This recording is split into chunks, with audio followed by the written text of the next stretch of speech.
The question is that Clause 7 stand part. Those of that opinion will say aye. Aye. Contrary, no. The ayes have it. Members, the question now is that Clause 8 stand part. Mr. Chair. Grant Roberts. Thank you very much, Mr. Chair. Clause 8 is a smaller clause than the previous one that we were looking at, but lies within it some interesting matters that do need to be discussed. What Clause 8 is it's headed no dividend or profit to members, and it is, in fact, making some additions to the current Clause 8 within the Royal Society Act. And I think it is worth, for the benefit of members, just reading out what this clause is about, because it does cut to the heart of some of the issues about what makes up the Royal Society, why it operates the way that it does. So the current Clause 8 in the Bill, in the Act, says that the income and property of the Society must be applied solely towards the object of the Society and except as otherwise provided in this Act. No portion of the income and property of the Society may be paid directly or indirectly by way of dividend, bonus or otherwise to members. So what that is saying is that membership of the Royal Society is about the science. It's about the humanities. It's about the reason for being there, not about any kind of pecuniary gain. But quite obviously there are limitations to that proposal, because while there is a certain purity in that, and it certainly sheets home the fact that the Royal Society is about the importance of science beyond and the humanities now beyond all things. But there will always be exceptions, and the current Clause 8 goes on to say what those are. It says that it doesn't prevent the payment of remuneration to employees of the Society or members in return for services rendered or goods supplied. Now, there certainly are members of the Society who work within the Royal Society framework. They work on projects around particular issues. They work on the panels and funds that Mr Hodgson worked through earlier in the debate. So they are in a position where they will receive some money. So clearly an exception is required for that, and that is in the Act in this particular clause. The repayment of money borrowed or the payment of interest on money borrowed, the payment of expenses incurred in the performance of office. Now certainly there are office holders within the Council and the Academy Executive Committee who will certainly be receiving or payment for expenses incurred when attending council meetings or attending executive committee meetings.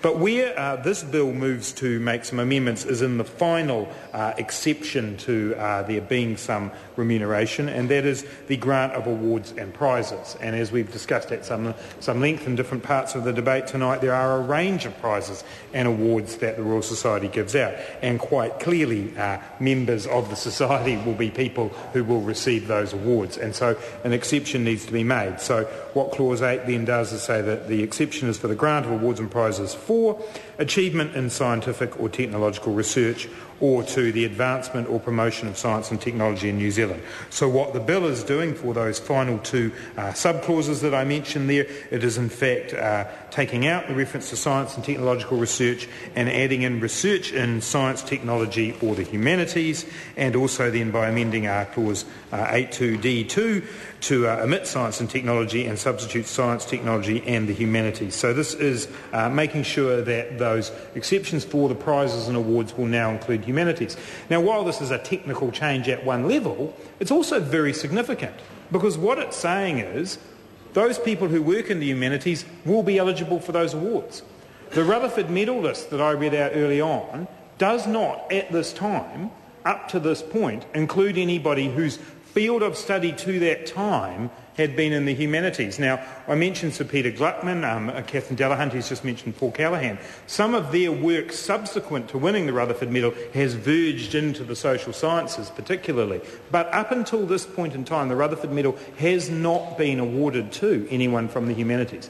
What this clause is actually doing is making that possible. And, Mr Chair, I would say that that actually is quite a significant change. The range of awards and prizes that are given out by the Royal Society are a recognition of the importance of those scientific disciplines, of those disciplines. And today, tonight, we stand here making a change that will actually enable the humanities to be a part of the provision of those prizes. And I think that is a very significant thing to be doing, because what it is saying is it is, as Dr Prasad said earlier, elevating the humanities up to that level. And I think it'll be a very proud day for New Zealand when we do have someone from the humanities or the social sciences who perhaps wins that Rutherford Medal.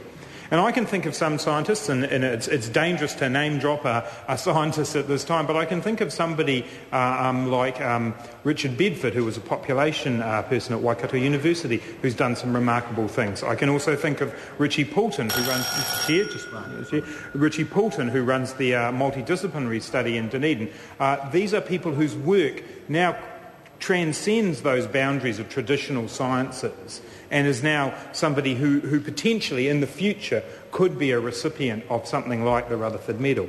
And so Clause 8 is making the change to allow for those who work in those areas to receive prizes for achievement or the advancement and promotion of the humanities. And I think, Mr Chair, we should be very proud of the fact that as a House we are overseeing what will now be quite a significant change. And I really just wanted to make those comments by way of introduction. I'll be interested to hear from any other members on their views around the importance of this clause and if there are matters that perhaps we haven't considered. But I did just want to highlight the fact that while it seems like a minor technical clause, it is in fact making a significant change, and in years to come I hope we'll see those from the humanities represented in those awards and prizes that the Royal Society so proudly gives out.